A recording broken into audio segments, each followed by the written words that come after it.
Let us bring in a man that has had quite a morning already with nothing to do with the weather. Good morning, Pat. Yeah, and I'm not even going to get into that yet, but let's talk about the weather. And what we have to clarify first is that the rain that we'll have today, tonight, tomorrow, and Thursday has nothing to do with Florence. In fact, the rain we had yesterday was the leftovers from Gordon. Now the rain is being caused by a front extending from, let's say, just about eastern New York State down to Texas. The front is moving slowly. In time will stall or weaken or become diffuse. Just enough of a jolt for the atmosphere to cause showers and thunderstorms today, Wednesday, and Thursday. All 3 days near 80, which is a lot better than we had, and the night 65 to 70. Any of these thunderstorms, as you know, could contain heavy rain, but nothing severe. Okay, so we're through Thursday. So even on Friday, there could be some showers around, but still that has nothing to do with Florence. Florence is a dangerous Category 4 hurricane.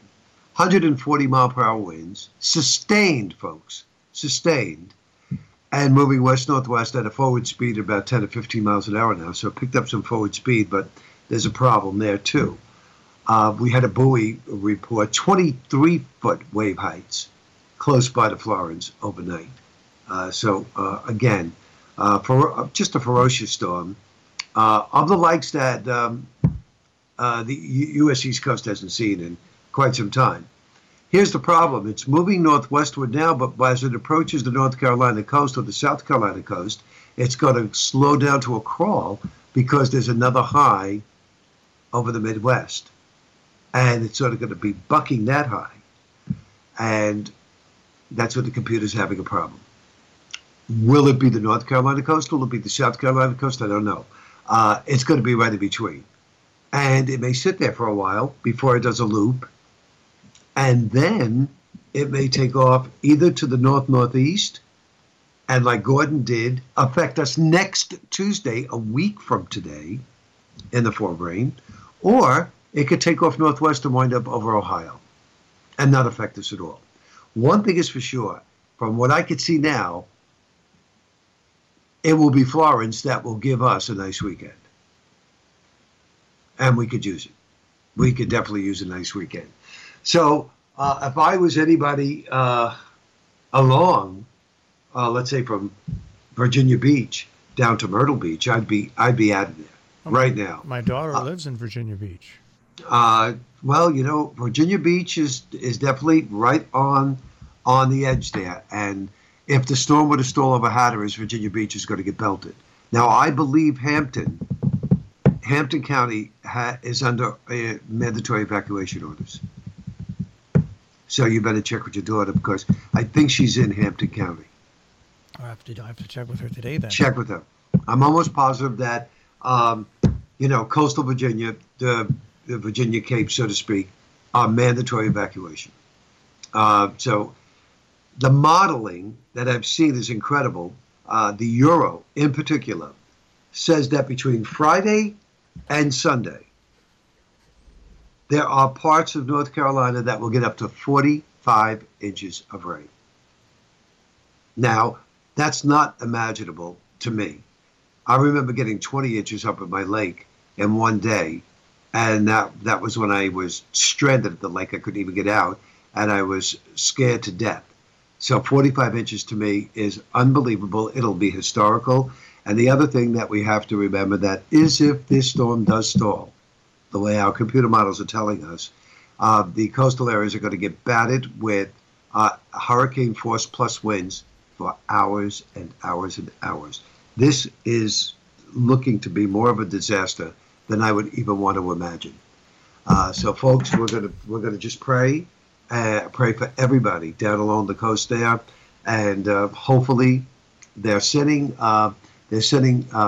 different planes but around the hurricane. And these, I think it's called Gulfstream. These Gulfstream planes monitor the conditions around the storm, send the data back, and they put it in the computer models, and it helps the computer models to determine more specifically where the storm is going.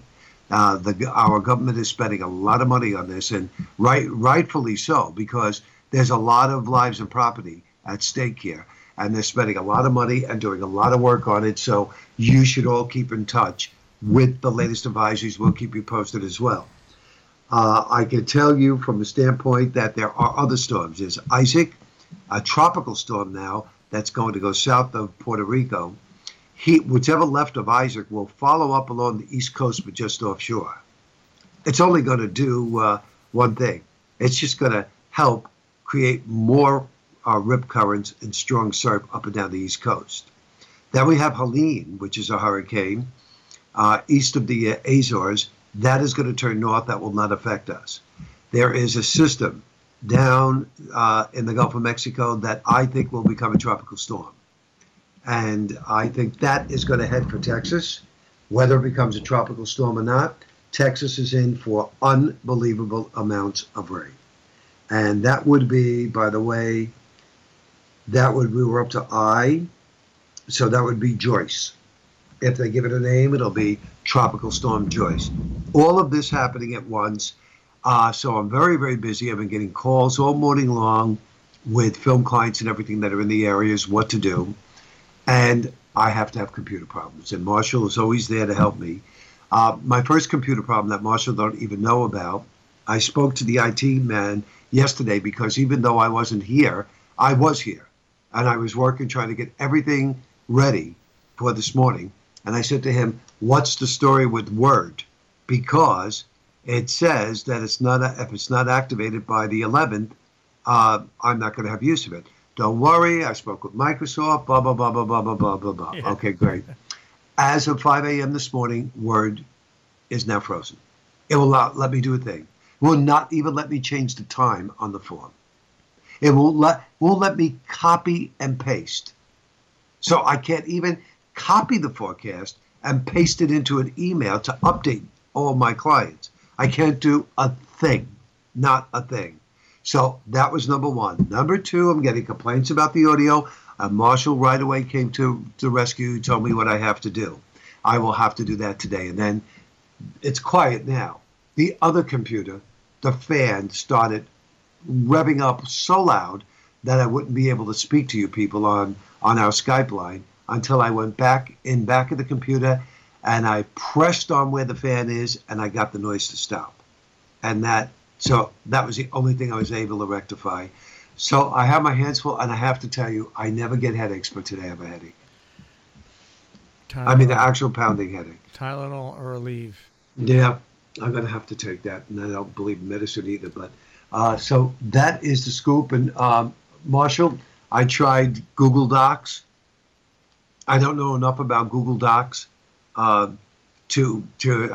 doesn't even do like a save as or it does a share, but it doesn't have a save as. I can't put it back into my folder where all the forecasts are, so I just gave up on that. Yeah. And I have nothing to do at this point but to wait for my IT guy to call me and figure out what he is going to do with Microsoft Word. And, that could be causing a lot of problems on your computer itself. So we'll see. But I'm going to forward you that other link as soon as as soon as I get off. Probably in the 8 o'clock hour. It wasn't like I wasn't aware of the problem with Word. Yeah, I was, and I even checked with him on Saturday before I left for the lake, and he says, "Don't worry, I'll have it all done and ready." Okay, great. So I sent him a few emails. He knows I'm in a panic. The other thing I have to tell you is that the weekend was the second most horrible weekend I have spent at the lake. The first one was the picnic when we got the 4 inches of rain. It was not supposed to rain Saturday up there, and it started raining just about the time we were shooting, 12:30 in the afternoon. And you had occasional heavy downpours, right? That is correct. That's what we had up here. You had it too, and it wasn't supposed to rain. You know that, Marshall. Occasionally, all of a sudden, you'd look out and... Right. And it rained Saturday night heavy. It rained Sunday. All our outdoor shoots were canceled, which was half of them. And we did all our stuff inside, and even that, it was rough. It was very, very rough. You know, you have to lug equipment in and out and the whole bit and pouring rain. It's just, I could not wait to get home. I just couldn't. If it wasn't for the movie, I would have never stayed there this weekend. You know, we just figured, well, we got to get the indoor scenes done. So we had to stay there. There was no choice, but no heat in the cabin. I wasn't going to put the heat on Saturday night because I'm thinking to myself, well, you know, it's 61 degrees outside. Inside it was 67, 68. We could live with it. Nah, it gets damp. It's damp. No. It was damp, but I had no idea that the temperature was going to fall. Sunday morning was 51. Outside, inside 57. Yeah. It's cold. You know, Marshall, I get up, I get dressed to go to church, and I'm looking out, I'm seeing it pouring rain, and I'm just thinking to myself, Marshall's right. When am I going to give this up? When am I going to give this up? Because it's just a thankless thing, you know. By the way, the rules and regulations, the survey went out, the members voted it down. Yeah. The president is not happy. Rumor is that she's resigning for the second time. maybe the second time's the charm. So I have no idea. You know what? I don't really care. I knew the members were going to vote it down, and good for her. You know, because she tried to sneak it through. So you know, all of this, and you just shake your head and you say, "What for?" I mean, I have a nice warm house that I could have been in with a nice warm shower, and here I am, Saturday, Sunday, Monday, no shower. Freezing cold, damp, like you said, and kind of miserable. And then I come back to this. Sell it and take that money and use various vacations. Sell. Mortimer, sell. You may not be off the mark. My favorite line from Trading Places. Sell, Mortimer, sell. Yeah. So that's it, folks. And again, I'm very, very concerned about Florence. I have to tell you that. Well, I'm going to speak to my daughter a little bit later on today. Yeah, please.